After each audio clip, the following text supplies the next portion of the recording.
오늘 사도행전 10번째 시간입니다. 내 기도와 함께 하시는 하나님이라고 하는 제목으로 하나님 말씀 증거하도록 하겠습니다. 어떻게 여러분 한 주간 동안 잘 지내셨습니까? 옆에 한번 인사 한번 나누시죠. 한 주간 동안 잘 지내셨어요? 네, 네, 네. 은혜 가운데 우리 지체들 생활하셨는지 참 많이 궁금합니다. 무엇보다 지체들이 하나님의 말씀과 또 그리고 기도의 헌신 가운데 함께 애쓰는 모습을 보면서 또 제 자신도 도전이 되고 교훈이 되기도 합니다. 지난 우리 금요일 또 우리 밤 시간 또 함께 우리 금요 말씀 기도회 함께 기도하고 또 이제 집에 돌아가면서 무엇보다도 기도에 대한 부담을 우리 지체들 모두가 함께 가지고 있다는 것을 보게 됩니다. 여러분 기도에 있어서 여러분 부담 가지셔요? 질문입니다. 여러분 기도에 있어서 부담 가지셔요? 네, 가지셔야 됩니다. 헌금에 대해서는 부담 갖지 마십시오. 그러나 기도에 대해서는 여러분 부담 가지셔야만 합니다. 참 귀하고 또 이러한 기도에 대한 부담이 여러분들에게 결단의 자리로 삶의 자리에서 순종으로 드러날 수 있기를 축복합니다. 오늘 함께 예배드리는 우리 지체들에게 하나님의 은혜와 평강이 함께 하시기를 예수님의 이름으로 간절히 축원합니다. 아멘. 우리 지난주 설교의 말씀을 한번 짚어보죠. 지난주 설교 제목은 이러했습니다. 시작. 거짓 없는 온전한 마음으로 하나님께 나아가자라고 하는 말씀을 드렸어요. 특별히 두 명의 인물을 대조해서 살펴봤단 말이죠. 두 명의 인물. 첫 번째는 바나바였고 두 번째는 아나니아와 삽비라입니다. 아나니아하고 삽비라는 부부죠. 그렇죠? 부부죠. 바나바와 아나니아가 여러분 사실은 같은 행동을 한 거 아셔요? 그렇잖아요. 같은 행동을 했습니다. 어떤 행동을 했습니까? 그래요. 맞아요. 헌금이라고 말하기도 하고 혹은 헌물이라고도 말할 수 있습니다. 가지고 있는 것을 팔아서 교회에 드렸단 말이죠. 여러분 그거 작은 금액이었을까요?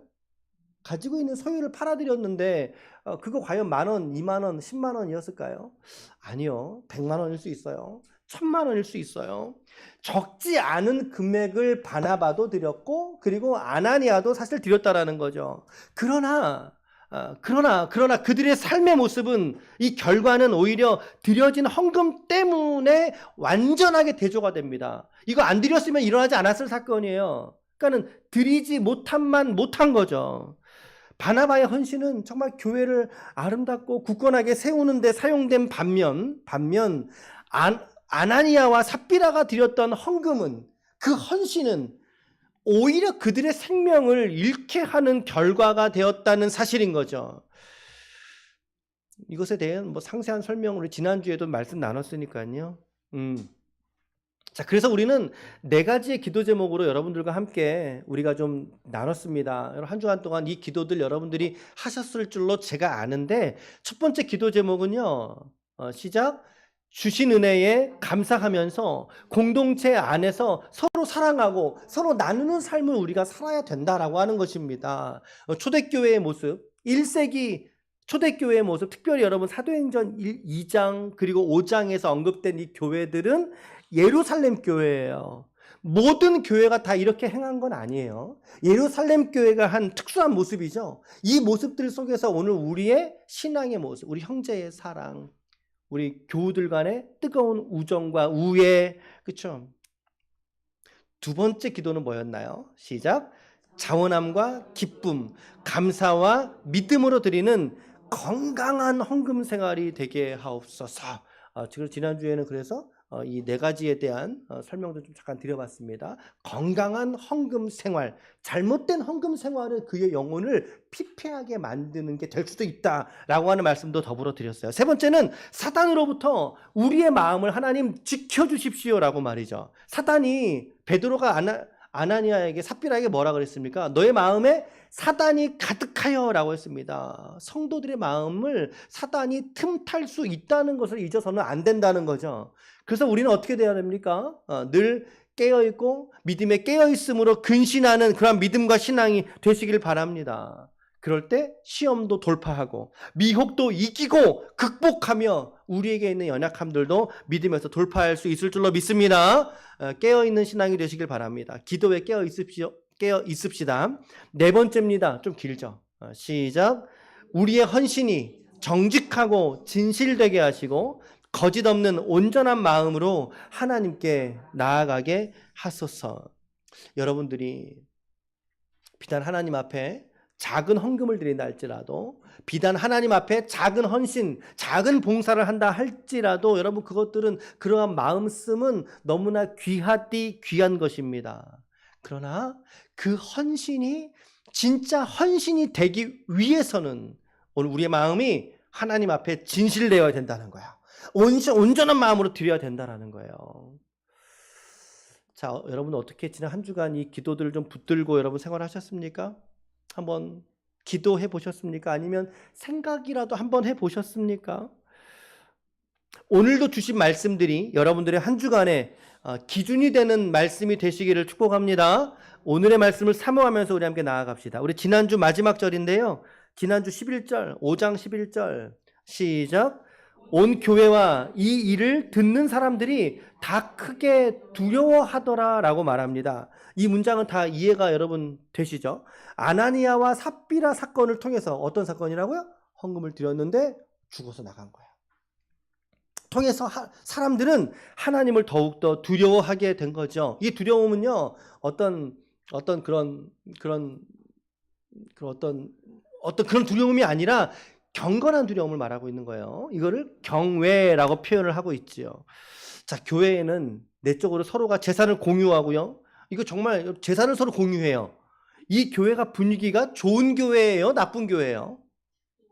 그렇죠. 이거 얼마나 좋아야 이 재산을 공유할까요? 여러분, 저도 저의 재산을 여러분들과 공유할 수 있습니다. 아무도 아멘을 안 하시는군요. 단지 공유할 게 없어서 그렇지 얼마든지 여러분들과 공유하고 싶습니다. 여러분 옆에 있는 지체를 한번 보세요. 한번 보세요. 여러분 가지고 있는 거 나눠주고 싶어요? 안 나눠주고 싶어요? 저는 정말 우리 석화 형제에게 뭐라도 좀 주고, 간이라도 떼주고 싶은 마음이에요. 석화 형제 반가워. 정말 그런 마음이잖아요. 여러분 이 교회 분위기 어떻다고요? 좋다고요. 너무 좋은 교회였다고요.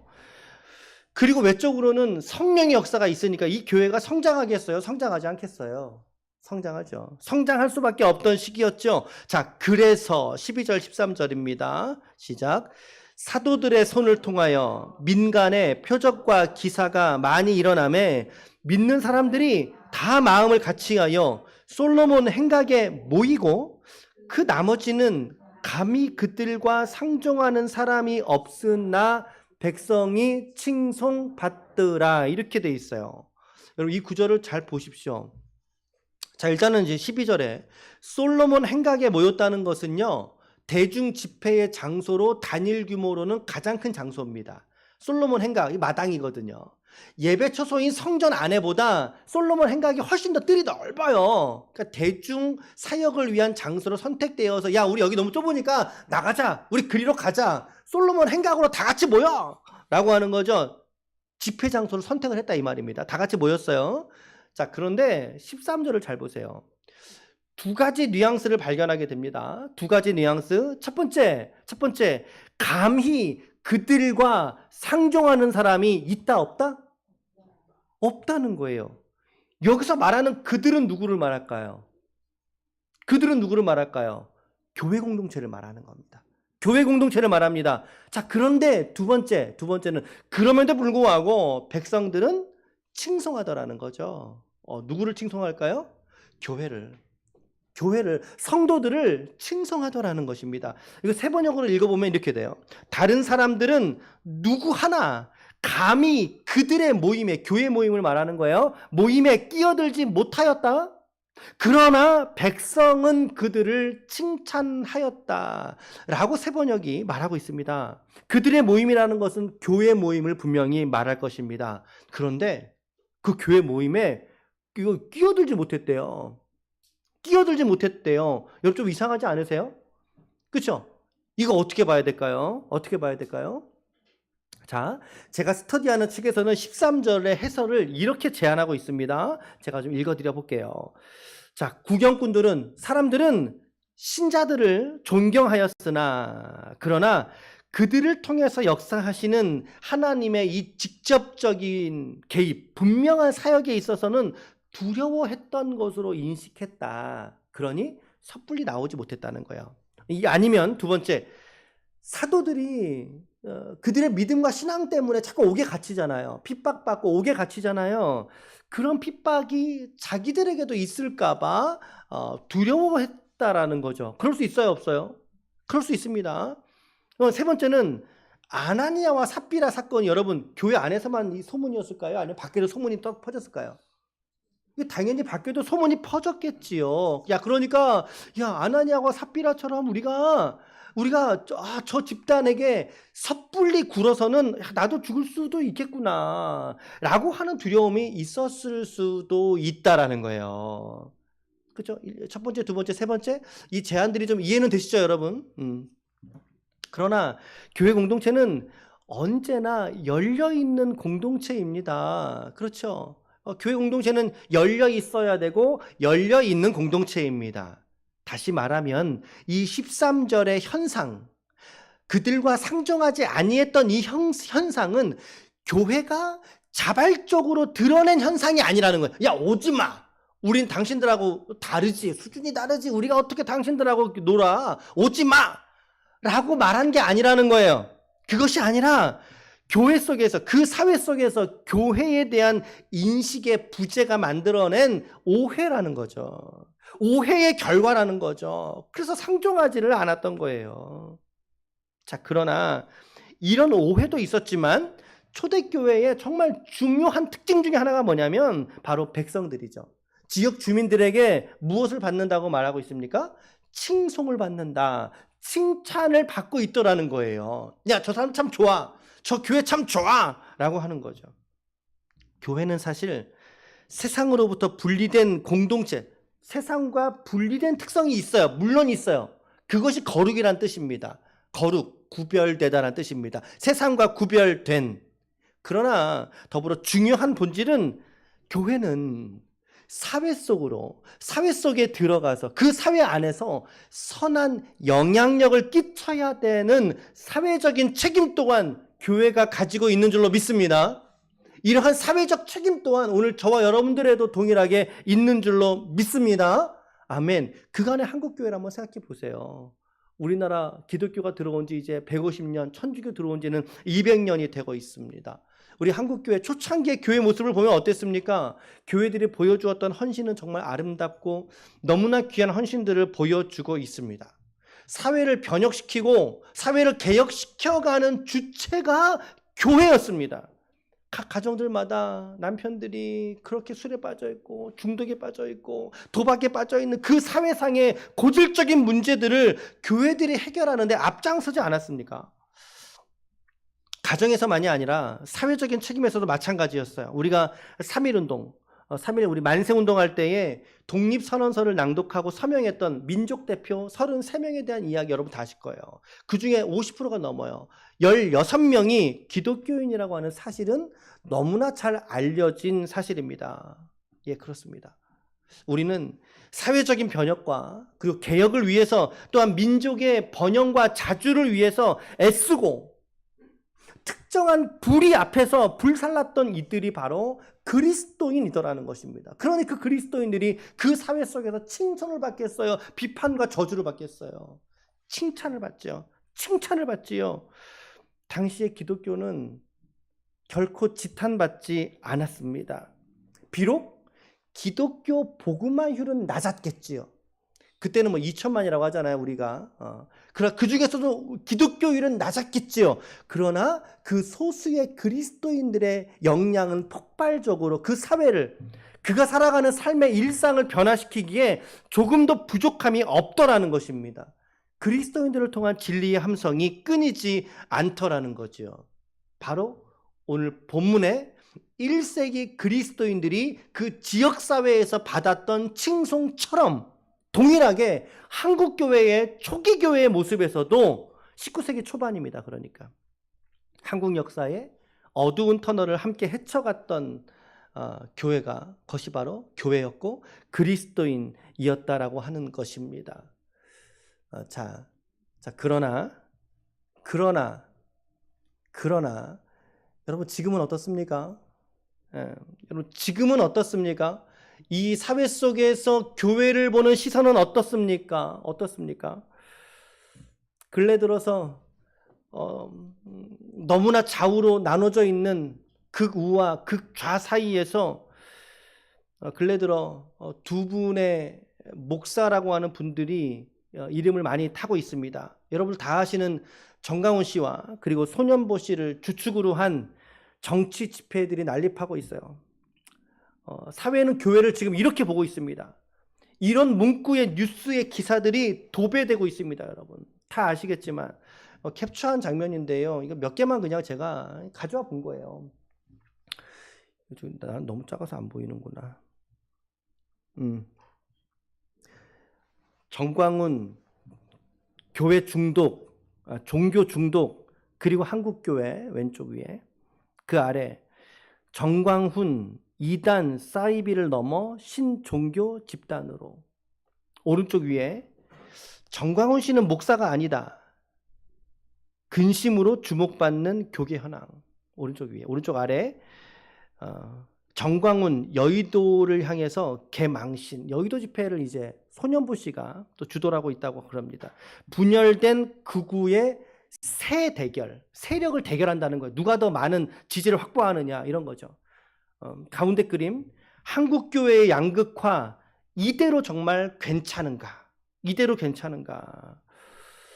여러분 이것은 믿는 자들이 말하는 스스로의 자성과 반성이 아니라 사회가 우리 개신교, 기독교를 보는 시선들입니다. 물론 이들은 과잉 대표된 측면이 분명히 있습니다. 여러분 잊지 마십시오.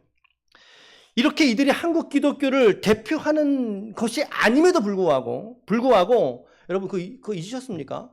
코로나 때에 신천지에서 코로나 한번 한번 했던 거 여러분 기억나시죠? 근데 뉴스에서는 뭐라고 소개됐었어요? 신천지 교회라고 소개됐었어요. 기억나세요, 여러분? 신천지 교회. 그러니까 사람들이 그 양상을 보고 신천지를 비판했겠어요? 교회를 비판했겠어요? 그래요. 교회를 비판했던 것입니다. 얼마나 많은 사람들이 교회를 향해서 싸잡아서 지탄을 했습니까? 마찬가지라는 거죠. 제가 너무나 안타까워서 그래요. 안타까워서. 한국 교회가 가야 될 길을 잃어버린 것 같은 그런 마음이 들어서 그렇습니다. 이 개신교 진영 안에 이것에 대한 자성의 목소리가 근래 들어선 대두되고 있는데, 대전의 빈들 공동체 교회의 목사이신 남재영 목사님이라는 분은 이렇게 표현을 하고 있습니다. 보편적 가치를 상실해 버리면, 우리 기독교 신앙이 보편적 가치를 상실해 버리면 어떤 괴물이 될 수 있는가를 극단적으로 보여주는 인물이 바로 전강훈이다.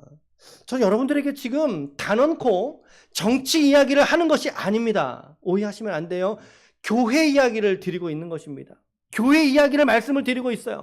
지금을 보면서 교회들도 이처럼 분열되어 있고, 사분오열 분열되어 있고, 그리고 마치 우리 개신교 진영이, 교회들이 극단적인 우성향을 띤 종교 집단으로서 오해받고 있는 상황이 너무나 억울해서 그래요. 억울해서. 이 사회 속에서 이처럼 매도되고 있는 상황들, 오늘 저와 여러분들은 깨어있는 그리스도인으로서 이 나라와 민족을 위하여 기도할 수 있기를 축복합니다. 이 분열된 나라와 이 종교 사회 속에서도 우리가 깨어있어야 될 것입니다.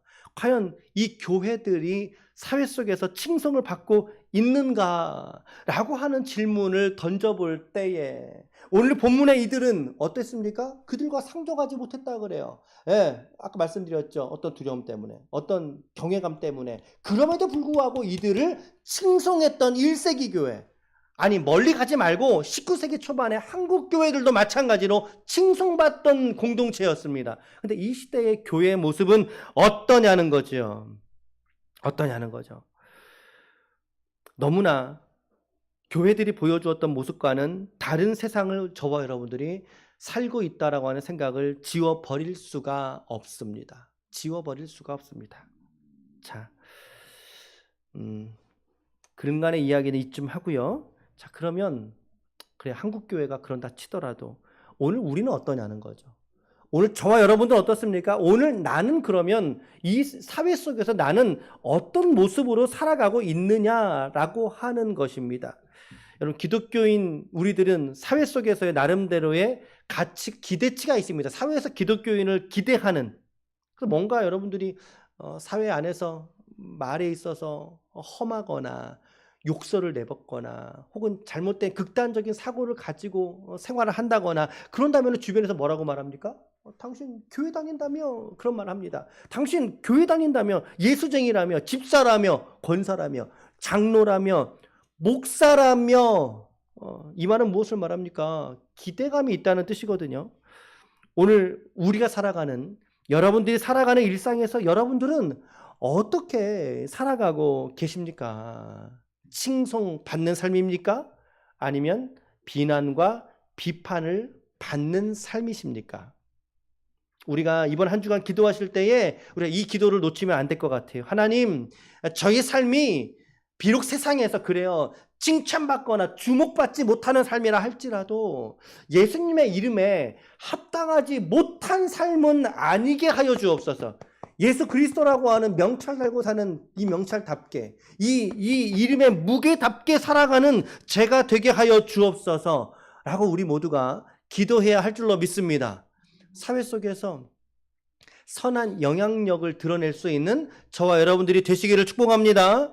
아멘. 이런 기도와 다짐을 함께 하는 오늘 시간이 되시길 바라요. 되시길 바라요. 아멘.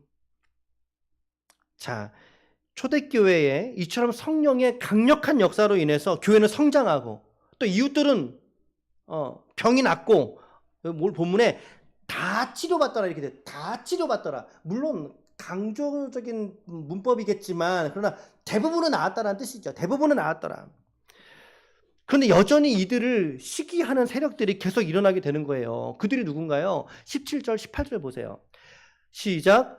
대제사장과 그와 함께 있는 사람, 즉 사두개인의 당파가 다 마음에 시기가 가득하여 일어나서 사도들을 잡아다가 옥에 가둬버렸다고 말합니다. 여러분, 죄목록이 지금 등장하지 않아요. 죄목록이 등장하지 않은 채로 그들을 잡아다가 옥에 가뒀대요. 이게 권력의 부패죠. 그런데 그날 밤에 놀라운 일이 이 제자들에게 벌어집니다. 갇힌 자들에게. 그게 19절입니다. 19절 시작. 주의 사자가 밤에 옥문을 열고 끌어냈다는 것입니다. 옥문을 열어주셨다는 것입니다. 어떤 신기한 방법, 우리가 이해할 수 없는, 성경에 기록은 없으니까 기이한 방법으로 그 문을 따주셨어요. 나가라 이제 너희들. 다시 나가라. 주의 사자가 신비와 신령한 존재죠. 갇힌 사도들의 옥문을 열어주었어요. 자, 그런데 옥문을 열어준 이유와 목적을 성경은 뭐라고 말하고 있습니까? 20절입니다. 시작. 가서 성전에 서서 이 생명의 말씀을 다 백성에게 말하라. 여러분, 놀랍지 않습니까? 놀랍지 않습니까? 지금 제자들이 주변의 대제사장들과 주변의 시기로 인해서 옥에 갇히는 불상사를 겪게 됩니다. 물론 옥에 갇힌 상황을 두고 그 공동체는 그 옥에서 풀어달라는 기도 했을까요? 안 했을까요? 했을까요? 안 했을까요? 했지요. 당연히 했지요. 어떤 기도 했겠어요? 주님, 우리 베드로 사도가 옥에 갇혔습니다. 억울하게 갇혔습니다. 풀어주십시오. 라고 기도했을 거 아닙니까? 분명히 기도했을 거라고요. 우리도 주변의 지체들을 위해서 기도하지 않습니까? 병든 자 낫게 하옵소서 라고 우리 기도하지 않습니까? 우리 어르신들이 이렇게 좀 기침이라도 하시면 놀래요. 그렇죠? 놀래요. 또 우리 정영우 집사님 요새 어깨가 또 저 아파서 어깨를 꼼짝을 못해. 내가 지금 싸우면 이길 것 같아. 정말 어깨가 너무 아파요. 근데 염려가 되는 게 이 어깨 통증이 고질적으로 오래 갈까봐 지금 걱정이 되는 거죠. 신경이. 여러분, 정용 집사님 낫는 거 기도할 거예요? 안 할 거예요? 아니 우리 금요일 날도 기도했잖아요. 우리 금요일 날도 기도했잖아요. 저녁에 기도할 거죠, 그렇죠? 하실 거죠? 네. 삶의 결핍과 여러분들의 삶의 결핍이 있고 고통이 있는 사람을 위해서 교회는 기도할 거라고요. 그래서 이들도 기도했다는 거예요. 그리고 그 기도에 하나님은 응답해 주셨습니다. 응답해 주셨습니다. 응답해 주셨는데 말씀하시기를 뭐라고 하셨습니까? 가서 성전에 서서 하나님의 말씀을 뭐 해라? 저는 여기에 다라는 표현에 저는 이제 묵상을 많이 했어요. 다 백성에게 말하라라고 있습니다. 이 목적 때문에 기도에 응답하신 줄로 믿습니다. 주의 사자가 그들의 갇힌 옥문을 풀어준 이유와 목적이 무엇인가? 다른 말로 바꿔 말할게요. 그 성도들이 기도하는 그 기도에 응답하신 이유가 무엇인가? 이 이유 때문에 응답하셨다라는 거예요. 바로 이것 때문이라는 거예요. 우리가 낫기를 기도하고 여러분들 고통에서 면하고 여러분들의 마음의 평안을 위해서 기도하고 등등의 갖은 기도들 우리 교회가 합니다. 한 사람 한 사람을 위해서 기도합니다. 섬기기를 다 하지만 그러나 그 기도의 결국이 무엇이냐는 거예요. 무엇이냐는 거예요. 단순하게 기도해서 병 나으면 어쩔 거냐. 기도해서 막힌 삶이 열려지면 어쩔 거냐. 기도해서 마음의 우울함이 사라지고 불안함이 사라지면 어쩔 거냐. 그 얘기를 하고 있는 것입니다. 어쩔 거냐는 거예요. 사람들은 대부분이 기도할 때 자기 자신을 위하여 기도합니다. 그렇죠? 자기 자신의 안위와 평강과 만족을 위해 기도합니다. 그리고 기껏해야 가족을 위해서 기도합니다. 기껏해야 자기의 사업과 자기의 직업생활을 위해서 기도할 것입니다. 물론 우리는 그렇게 기도해야만 하죠. 그러나 정작 오늘 이 말씀에 방점이 어디 있느냐를 저와 여러분들이 잊으면 안 된다는 것입니다. 무엇이 오늘 우리의 기도의 이유가 되어야 합니까? 하나님의 말씀이 증거되기 위하여 기도할 수 있는 저와 여러분들이 되시기를 축복합니다. 동의되십니까, 여러분? 우리의 기도는 단순하게 내 병 낫는 게 아니라 이 병 나음을 통해서 혹은 낫지 않는다 할지라도 하나님의 말씀이 내 기도를 통하여 내 삶을 통하여 나타내는 것이 우리의 기도의 이유가 되어야 한다는 것입니다. 하나님의 말씀이 증거되기 위해서 주님 저를 낫게 하옵소서. 하나님의 말씀이 제 삶에 증거되기 위해서 저의 이 고통을 면하게 하옵소서. 저의 막힌 삶의 문을 열어주시옵소서 라고 기도할 때 그것이야말로 하나님의 마음에 합한 기도가 되지 않겠는가 라고 하는 것을 다시 우리가 말씀 안에서 발견하게 됩니다. 오늘 우리 모두의 여러분들의 마음새를 한번 잘 들여다보시기를 바라요. 내가 하나님께 기도하는데 내가 하나님께 소원을 아뢰는데 그 기도와 소원의 궁극적인 목적이 무엇이 되어야 되는가? 나는 무엇을 기도하고 이 기도의 끝에 나는 무엇을 소망하는가? 이것이죠. 오늘 말씀은 오늘 우리의 기도와 우리 기도의 동기와 목적을 아주 명확하게 세팅해 주시는 그런 본문이라는 것입니다. 나의 입신양명이 아니라 눈앞에 펼쳐진 만족을 위해서 기도하는 것이 아니라 하나님의 말씀이 나의 기도를 통해서 삶을 통해서 증거되는 삶을 위하여 우리가 기도하게 될 때 하나님의 응답이 있고 하나님의 역사가 그 기도자의 삶에 있게 될 줄로 믿습니다. 아멘. 아직 한 번도 이렇게 기도해 본 적 없으시다면 한번 오늘 이 말씀에 도전을 받아서 여러분들의 기도의 제목과 마음새를 좀 수정해 보세요. 좀 고쳐 잡아 보세요, 여러분. 하나님이 여러분의 인생 가운데 어떻게 일하시는지 기대하시고 소망의 인내를 가지고 기도하시기를 축복합니다. 아멘. 아멘. 자, 옥문이 열렸는데 제자들은 사실 도망간 건 아니죠. 도망가지 않습니다. 다시 광장 성전으로 가서 담대하게 말씀을 전하게 됩니다. 그랬더니 이 옥에서는 난리가 난 거죠. 그렇죠?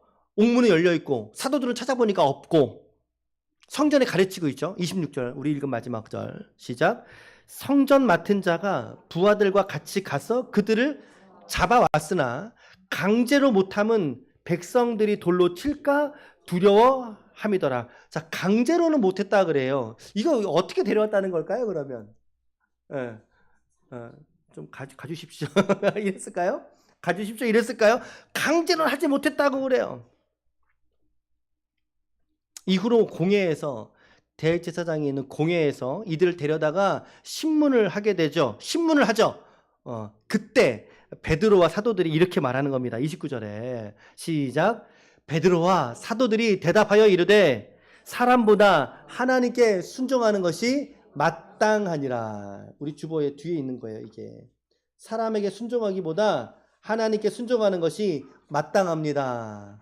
아멘. 오늘 사람에게 순종하기보다 하나님께 순종하시기를 결단하시길 바랍니다. 타협할 수 없고 포기할 수 없는 사명이 그들 안에 있더라는 거죠. 나는 너희를 두려워하지 않아. 사람을 두려워하지 않아. 하나님께 순종하는 것이 오늘 나의 마땅한 본분이야. 이런 서로의 질의응답이 있는 가운데 결국에는 가말리엘이 권고하게 되는 거죠. 가말리엘이 누구냐면 바울의 선생입니다. 바울의 선생. 이 일이 저들이 지금 하고 있는 저 작당의 일들이 사람의 일들이라면 얼마 가지 못해 무너질 거야. 그런데 만약에 그 일이 정말 사람의 일이 아니라 하나님의 일이라면 당신들 어떻게 하랍니까? 그 얘기를 하는 겁니다. 그게 39절이거든요. 시작. 만일 사람에게로부터 났으면 너희가 그들을 무너뜨릴 수 없겠고 도리어 하나님을 대적하는 자가 될까 하노라. 이 가멜리엘의 중재로 인해서 소유가 그들을 석방해 주게 되는 게 됩니다. 그 석방하는 과정이 40절로 42절이에요. 우리 5장의 마지막 세 구절이죠. 그들이 옳게 여겨 시작. 그들이 옳게 여겨 사도들을 불러들여 채찍질하며 예수의 이름으로 말하는 것을 금하고 놓아주니 사도들은 이 이름을 위하여 능욕받는 일에 합당한 자로 여김을 기뻐하면서 공회 앞을 떠나니라. 그들이 날마다 성전에 있든지 집에 있든지 예수는 그리스도라고 가르치기와 전도하기를 그치지 아니하니라. 아멘.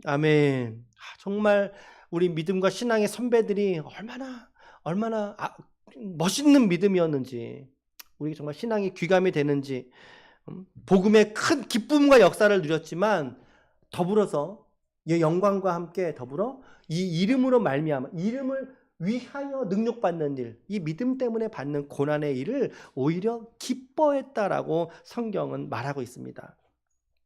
오늘 우리의 믿음이 흡사 이들의 믿음과 같기를 사모하게 되는 그런 말씀인 것 같아요. 42절 한 번 더 읽어볼까요? 42절 시작. 그들이 날마다 성전에 있든지 집에 있든지 예수는 그리스도라고 가르치기와 전도하기를 그치지 아니하니라. 아멘. 그러니까 여러분, 예수는 이름이에요. 그리스도는 그가 하신 일이죠. 우리 예수 그리스도 이렇게 말하는데 한 이름이 아니라 예수가 그리스도 된다는 것을 이들은 밖에 있든지 안에 있든지 집에 있든지 사회생활을 하든지 어떤 그들의 일상 안에서도 이것을 간증하는 것에 두려움이 없었다는 것입니다. 그치지 않았다는 것입니다. 아멘. 오늘 우리도 이번 한 주간 이제 기도하실 때 여러분들 기도 제목 3가지로 좀 제안해 드리고 마칠 건데, 첫 번째 기도 제목은요. 시작. 세상과 이웃으로부터 칭찬받는 삶이 되게 하소서. 자, 이거 조금 더 오늘 말씀 제가 준비했던 거에 맥락으로 좀 이해해 본다면, 여러분 여러분들 각자의 정치적 소견들을 서로 존중해 주세요. 우리는 세상 속에서 좌냐 우냐, 너 어느 쪽이야, 이거 하라고 우리가 나아가는 게 아니라 예수님 말씀하셨어요. 너희는 세상에